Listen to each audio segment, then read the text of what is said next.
اللہ اس سے میری تمہاری حفاظت فرمائے۔ اگلا سوال محمد شاہد ملک باغپت یو پی، ہمارے محمد شاہد بھائی نے پوچھا ہے، بولے مولانا میں دیکھتا ہوں کہ جمعہ کے اندر امام صاحب دونوں خطبوں کے بیچ میں بیٹھتے ہیں، یہ کیوں بیٹھتے ہیں؟ دونوں خطبوں کے درمیان میں جو بیٹھا جاتا ہے یہ کیوں بیٹھا جاتا ہے؟ بھائی ہمارے محمد شاہد صاحب ہمارے لیے نمونہ ہمارے پیارے آقا حضرت محمد صلی اللہ علیہ وسلم ہیں،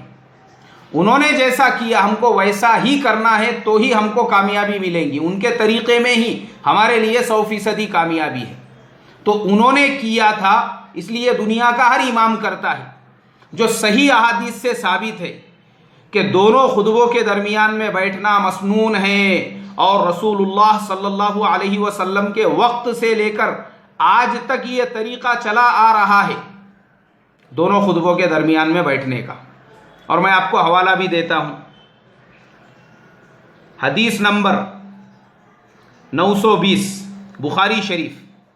حدیث نمبر 928 اور صحیح مسلم شریف حدیث نمبر 861،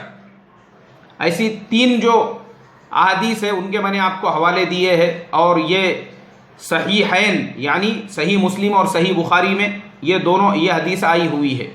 تو اس سے پتہ چلا کہ ہمارے پیارے آقا صلی اللہ علیہ وسلم دونوں خطبوں کے درمیان میں بیٹھتے تھے، اس کے لیے دنیا کا ہر امام بھی